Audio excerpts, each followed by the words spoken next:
안녕하세요. 배신의 장미입니다. 오늘의 이야기 시작하겠습니다. 저는 더 이상 버틸 힘이 없습니다. 그래서 포기를 하기로 했고 지금 이혼 숙려 기간에 있습니다. 결혼 6년 만에 파경이라 너무 슬프고 괴롭지만 어쩔 수 없는 선택이라 생각이 되어집니다. 그동안 저는 최선을 다해서 애를 썼었거든요. 우선 저의 이혼 결심은 그 누구의 문제도 아닙니다. 어떤 사람의 나쁜 마음을 먹었던 것도 아니고 순전히 일들이 계속 꼬이기만 했었다고 말씀드릴 수 있을 것 같네요. 하지만 매우 현실적인 문제였고 어쩌면 지금 제 이야기를 듣고 계시는 여러분들에게도 해당이 될 수 있는 이야기가 아닐까 싶네요. 쉽게 포기한 것이라고 혹시나 저를 욕하실까 두렵기도 하지만 한 분이라도 잘했다고 그동안 고생했다는 위로의 말을 듣고 싶습니다. 그럼 제 결혼 생활과 제가 이혼을 할 수밖에 없었던 이야기를 해드리겠습니다. 남편과는 2년 연애를 했고 결혼을 했습니다. 자상한 사람이었고 제 이야기를 잘 들어주는 사람이었고 오직 저란 사람만 바라봐준 고마운 사람이긴 합니다. 6년 결혼 생활 내내 단 한 번도 큰 소리 낸 적 없었고 가끔 의견 충돌이 있을 때도 차분히 저를 설득하거나 아니면 제 의견을 따라주었던 사람이었습니다. 불같은 성격을 가진 저와는 반대로 남편은 차분하고 매우 조용한 사람이었습니다. 그런 남편을 저는 여전히 사랑하고 있고 이혼 숙려 기간 중이지만 우리의 불행한 결말에 아직도 가슴 찢어지게 슬퍼하고 있는 중입니다. 제가 먼저 남편에게 잡은 손을 이제 내려놓자고 했어요. 이유는 바로 경제적인 부분, 그리고 해도 해도 끝이 없는 시댁의 뒷바라지 때문이었습니다. 어느 정도라면 이해하고 넘어가고 지원해 드릴 수 있지만 답답하게도 저희 시댁의 뒤치다꺼리는 끝이 없었습니다. 한 가지를 해결하고 나면 또 다른 일이 터지고 그럼 이젠 끝이겠지 싶으면 또 다시 일이 생기고 시댁에 일이 생길 때마다 남편은 제게 미안해하고 면목없어하고 그런 모습을 보면 또 저는 남편이 안쓰럽고 이런 일이 결혼 생활 6년 내내 지속이 되었었습니다. 결론적으로 모든 문제의 근원은 바로 재혼 가정에서 비롯이 되었다는 거였습니다. 시어머니는 홀로 계시다가 남편이 군대에 있을 때 지금의 시아버지를 만나 재혼을 하셨다고 합니다. 남편도 시어머니가 만나는 남자분이 있다는 건 알고 있었지만 결혼까지 하시겠냐 생각했다 하더군요. 그런데 남편이 군대를 가고 홀로 지내던 시어머니는 남편에게 알리지도 않고 결혼을 해버리셨다고 하더군요. 이 부분 때문에 남편과 시어머니 사이 살짝 멀어졌다고 하는데 그래도 순한 남편인지라 결국엔 시어머니 상황을 이해해 주었다고 합니다. 우선 저희 시어머니 성정을 말씀드리자면 말씀을 세게 하는 편이긴 하지만 절대 악한 마음을 가진 분은 아니었습니다. 그리고 저희 집과 비교해서 많이 기우는 시댁의 사정에 대해 면목없어 하시는 분이었죠. 또한 제가 남편을 만나기 전 훨씬 일이었지만 당신께서 재혼을 하셨다는 점에서도 부끄러워하시는 분이긴 했습니다. 처음 결혼할 때 저만 보면 시어머니는 그러셨습니다. 잘 사는 시댁이 아니라서 미안하다고, 열심히 살았는데 이 정도밖에 안 되었다고, 며느리 될 사람 앞에서 시어머니란 존재가 쉽게 할 수 있는 말은 아니라고 여겨집니다. 시어머니는 진심이셨어요. 그리고 진심으로 저희 부부에게 부담되고 싶어 하지 않았었습니다. 절대로 니들한테 피해 안 끼칠 거야. 없는 집에 시집 오는데 그리고 해주는 것도 하나 없는데 니들한테 부담되면 안 되지. 그리고 네 시아버지 비록 우리 땡땡이 친아버지는 아니지만 좋은 사람이긴 해. 편견 같은 거 가지지 않았으면 좋겠어. 홀로 살다가 아들 다 크고 재혼을 했다는 점 좀 주책이라 생각할 수도 있겠지만 그래도 여자인 너는 나를 이해해 줄 것이라 믿는다. 날 나쁘게만 바라보진 않았으면 좋겠어. 물론 네가 그런 사람 아니라는 거 잘 알지만서도 우리는 정말 신경 쓰지 말아라. 죽이 되든 밥이 되든 우리가 알아서 살라니까. 절대로 니들한테 손 벌리는 일 없을 거야. 없는 집이라서 너무 미안하다. 그런데 인생이 어디 그러한가요? 연세 드시면 드실수록 경제적 파이 작아지는 것은 당연한 것이고 어디 몸이라도 아파지만 어쩔 수 없이 자식들에게 손을 벌릴 수밖에 없는 것이 현실이죠. 결혼하자마자 시아버지 덜컥 알아 누우셨습니다. 폐암이라고 하더군요. 병원비 수발비 들긴 했지만 개부라서 정성 덜한다라는 말 듣고 싶지 않았습니다. 저희 부부 가게 경제 다 계획해놓고 2년 뒤에 집 살 예정이었는데 그거 다 깨져버렸었지만 우리 부부의 운명이라고 생각했습니다. 그리고 남편이 너무 미안했기 때문에 저는 오히려 더 괜찮다고 말할 수밖에 없었습니다. 힘들게 살아오신 분들이고 여유 없는 분들이었기에 실비 보험조차 없었죠. 병원비 솔찬히 나가게 되었는데 그거 다 부담했습니다. 이 정도의 힘들다 말할 수 없겠죠. 그 다음 저희가 책임을 져야 하는 부분이 바로 생기게 되었는데 시어머니의 어머니 즉 시외할머니의 장례 부담이었습니다. 요양원에서 오랫동안 지내셨던 분이었는데 갑자기 상황 안 좋다 해서 내려가곤 했었는데 저 결혼한 지 1년 만에 운명을 달리하시더군요. 시외할머니에게는 자식이라고는 시어머니밖에 없었습니다. 그 장례도 오롯이 저희 몫이 되었죠. 시아버지 알아 누우셨을 때도 시외할머니 운명 달리하셨을 때도 시어머니는 한결같았습니다. 죄인이 되신 것처럼 저희에게 미안해 하셨어요. 남편이야 당신 아들이니 덜 하셨지만 제게는 전전긍긍이셨습니다. 그리고 항상 같은 말을 하셨었죠. 어떻게 해결하겠다라는 말씀이 아니라 첫 마디는 항상 이랬습니다. 어떻게 하냐고요. 결혼할 당시만 해도 절대 피해 끼치지 않겠다. 부담 주지 않겠다. 뭐 해준 게 있다고 손을 벌리겠냐고 하신 분이었습니다. 만일 저희한테 도움 요청하면 염치 없는 사람 되는 거라고도 했습니다. 물론 그 말 다 믿진 않았죠. 당연히 어느 정도는 지원해야 한다 생각을 했습니다. 그런데 한두 번이 아니라 계속해서 저희 부부가 주축이 되어 해결해야 하는 일들이 생기니 저도 고운 마음으로만 시어머니를 바라볼 순 없더라고요. 무책임해 보였거든요. 그리고 계속 미안해하는 표정과 어떻게 해야 하는 거냐라는 물음에 저도 슬슬 지쳐갔었습니다. 아가, 미안해서 어쩌냐. 정말 내가 확 죽어버리고 싶다. 왜 자꾸 일이 터지고 니들한테 부담이 되는 건지 모르겠다. 정말 어떻게 하냐. 아, 어떻게 하나. 미안해. 너무 미안해. 내가 우리 아가한테는 정말 면목이 없다. 해준 것도 하나 없는데 이렇게 부담만 되어서 내가 면목이 없어. 미안해. 정말 미안해. 저 소리 6년 동안 과장 조금 보태서 매일매일 들은 것 같습니다. 그 정도로 시댁에서는 연속해서 사건들이 발생을 했거든요. 그럼 시아버지 병환 그리고 시외할머니 장례 이 정도 부담을 했다고 제가 이혼을 결심했느냐. 저 그렇게 양심 없는 사람은 아닙니다. 그러다가 이번에 시어머니 갑상선암에 걸리십니다. 시어머니 또한 실비 없는 분이라 시어머니 병원비 오롯이 또 저희 부담되었습니다. 갑상선암이 아무리 경한 암이라고 해도 그래도 암이지 않습니까? 수술하시고 뒤 케어부터 시작해서 그리고 몸 성치 않으니 일하시던 거 중단하셨을 때 시댁 생활비까지 부담을 해야만 했지요. 아, 그랬다 보니 또 속이 갑갑해지네요. 일 중단하셨다가 시어머니 다시 일을 시작하셨을 때 손목 부러지는 사고도 당하셨고 그것 또한 저희가 부담을 해야만 했고 자잘한 것들, 속도 위반, 주정차 위반 등등 딱지 날아올 때마다 그것 또한 저희가 책임을 져야만 했습니다. 이 일이 터질 때마다 그리고 뭔가 작든 크든 사건이 터질 때마다 시어머니는 또 그러십니다. 면목이 없다고 미안하다고 어떻게 하냐고. 아, 정말 지치더라고요. 남편이 제게 면이 서겠습니까? 저는 불같은 성격이고 남편은 차분한 성격이어서 그리 보였었던 것이 아니라 남편은 어쩔 수 없이 제게 면목이 없으니까 잡혀 사는 듯한 그런 모양새를 보였는지도 모르겠습니다. 그 외에도 자잘한 것들 너무 많았지만 제가 이혼을 선택할 수밖에 없었던 건 바로 이거였습니다. 시아버지 임종기에 다다르셨고 정말 오늘 내일 중이셨습니다. 시아버지 시어머니와 재혼하시기 전 슬하에 자제분들이 3분 있다고 들었었는데 재혼은 연락이 끊어지긴 했지만 그래도 도리상 그들에게 연락을 취했다고 합니다.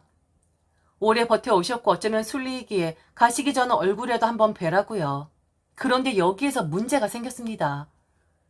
왜 이렇게 일처리 했는지 모르겠지만 그 자제분들하고 연락이 된 시어머니가 제게 전화를 해서 그러시더군요.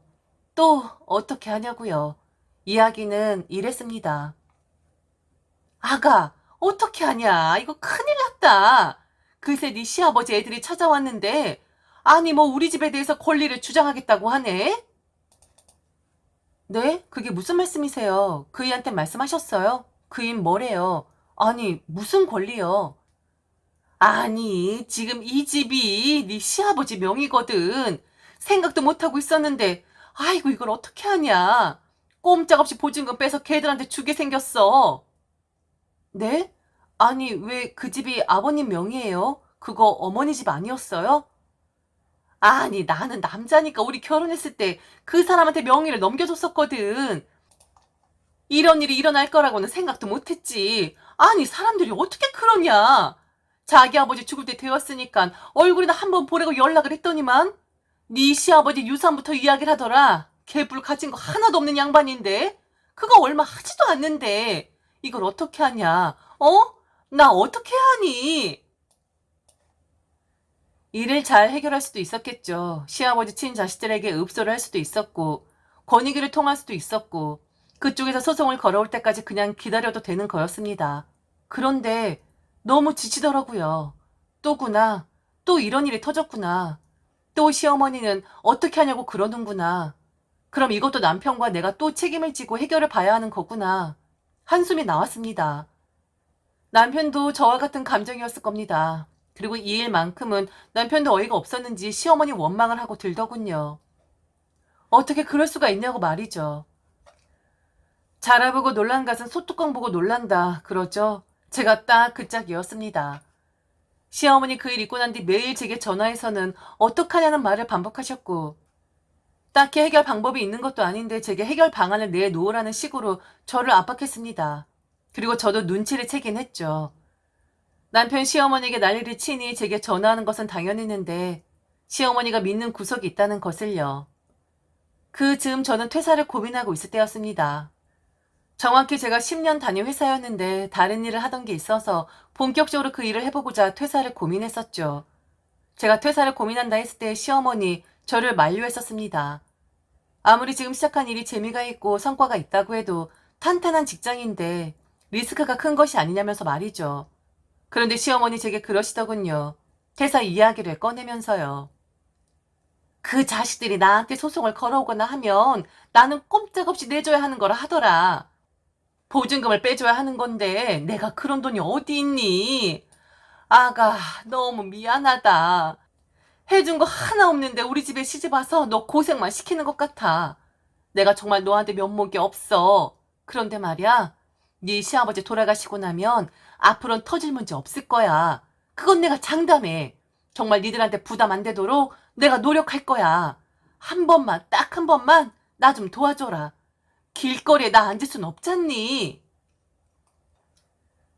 그래요. 이것저것 알아보고 찾아보고 법률 자문 받아보면 분명 솟아날 것은 있을 것입니다. 그리고 남편도 시어머니 원망을 했지만 분명 알아보고 있었을 거고요. 그런데 저는 이제는 그만하고 싶다라는 생각이 들더라고요. 그리고 시어머니 말 끝에 제 퇴사 이야기를 하시더니 그러셨거든요. 너 퇴사한다고 하지 않았니? 일한 지 10년 넘었으면 퇴직금도 많지 않을까? 니들한테 대출 받아서 돈을 마련해 달라고 하는 건 어불성설이고 이자 나가잖아. 그냥 좀 급한 대로 그 퇴직금 좀 나 빌려주면 안 될까? 내가 매달 갚아줄게. 정말이야. 나 아직 건강하고 힘도 있고 일도 계속하고 있잖아. 내 느낌엔 네 시아버지 가고 나면 뭔가 좀 풀릴 것 같은 느낌이 든다. 그러니 마음 좋게 써서 마지막으로 이 시어머니 좀 도와줘라. 내가 정말 면목이 없다 하가 미안하다. 그렇다고 니네 집에 들어갈 순 없잖니? 그건 인간으로서 할 짓이 아니지. 안 그러니? 말문이 턱 하고 막혔습니다. 머릿속이 뒤죽박죽 그 자체였습니다. 여러분들이었다면 어찌하셨을까요? 시어머니 저리 읍소를 하니 까짓것 퇴직금 내어 드렸어야 했던 것일까요? 그럼 시어머니 말대로 다신 이런 일 일어나지 않고 모든 거 다 깔끔하게 정리되고 부담 안 주는 그런 시댁 되었을까요? 그랬을 수도 있습니다. 그런데 저는 이미 지칠 대로 지쳐버렸는걸요. 소위 말하는 강남 아파트 턱턱 사주는 그런 시댁 원했던 게 아니었습니다. 그저 돈 문제로 서로 옥신각신하고 싶지 않았고 얼굴 붉히는 일만 없기를 바랐어요. 내가 선택한 남편이었고 사정 다 알고 선택한 시댁이었으니까 제 도리라고 여겼습니다. 그래서 6년 내내 시댁 뒤치다거리 했었던 거고요. 그런데 새도 너무 셌습니다. 그리고 처음으로 그런 확신이 들었어요. 시댁 뒤치다거리만 하다 내 인생 끝날 것 같다라는 확신이요. 막말하고 협박하는 그런 시어머니 남편 아니었고, 제게 항상 미안해하고 죄스러워하고 명구스러워하기 때문에 들어주지 않기도 뭐한 제대로 호구를 잡힌 건지 저는 그들에게 도가니든 쇳지 같은 존재였습니다. 그들 손바닥 위에서 제가 놀아나고 있는 것 같았죠. 좋은 말로 하는데 나쁜 말로 되받아칠 수 없으니 이번 한 번만, 그리고 나서 또 이번 한 번만 하면 저는 거절하면 나쁜 사람 되는 거니 또 처리해 줄 수밖에 없고, 그래서 단념했습니다. 제가 너무 사랑하는 남편이지만 같이 있고 싶은 사람이었지만 제가 너무 힘이 들더라고요. 그리고 제가 자신이 없어지더라고요. 저는 간곡하게 부탁하는 시어머니에게 그랬습니다. 어머니, 저는요, 이제 그만하고 싶어요. 그러니 저한테는 그만 말해주세요. 간곡하게 부탁하셨는데 저도 거절하는 거 쉽지 않아요. 그런데 어머니, 저도 이젠 너무 지치네요.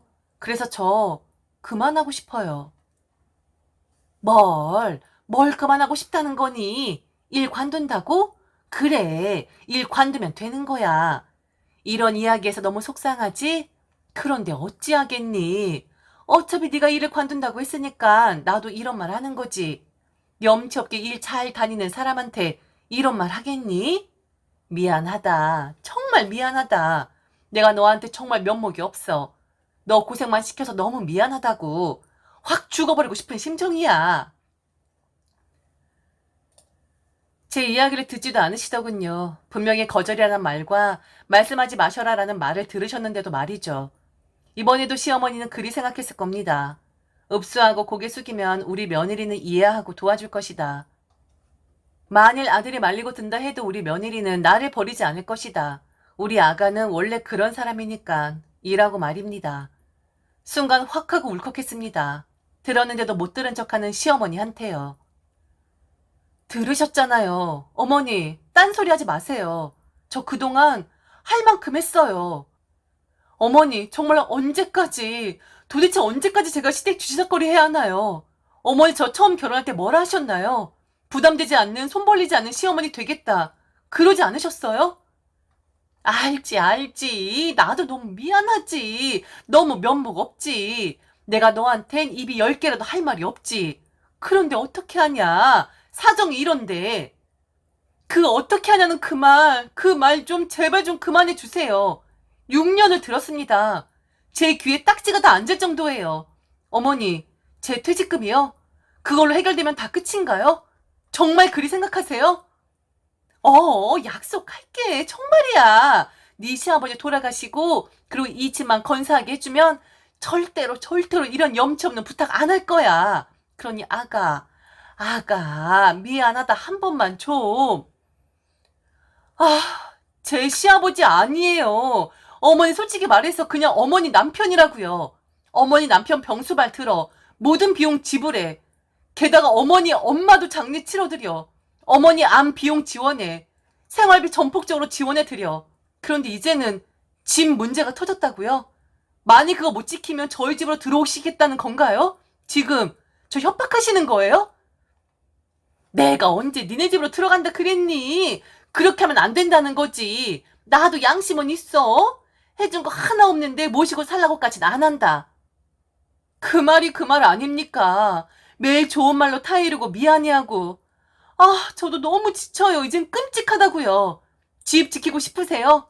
그럼 어머니 아들 퇴사시키세요. 그 사람도 저 못지않게 퇴직금 든든하게 나오니까 그리 하시라고요. 그리고 어머니, 저 그이랑 이혼할 거예요.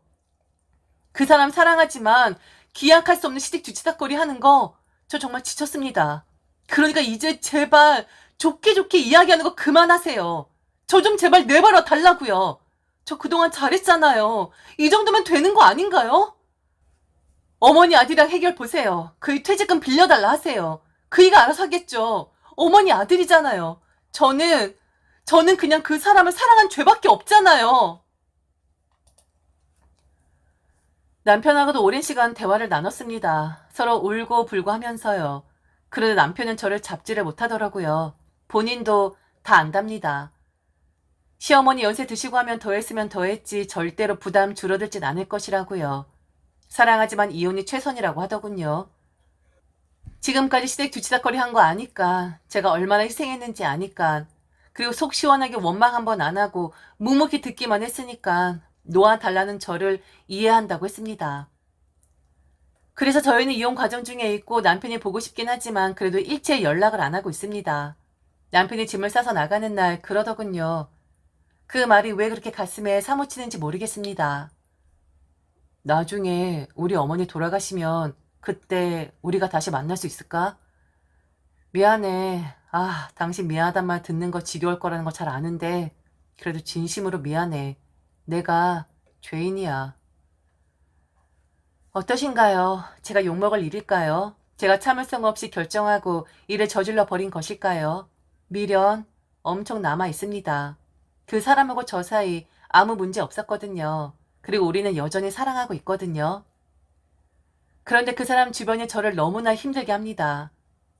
또 언제 터질지 모르는 시한폭탄에 내재되어 있는 것 같아서 그래서 저는 그의 손을 놓았고 그도 놓여진 그 손을 잡지를 못했네요.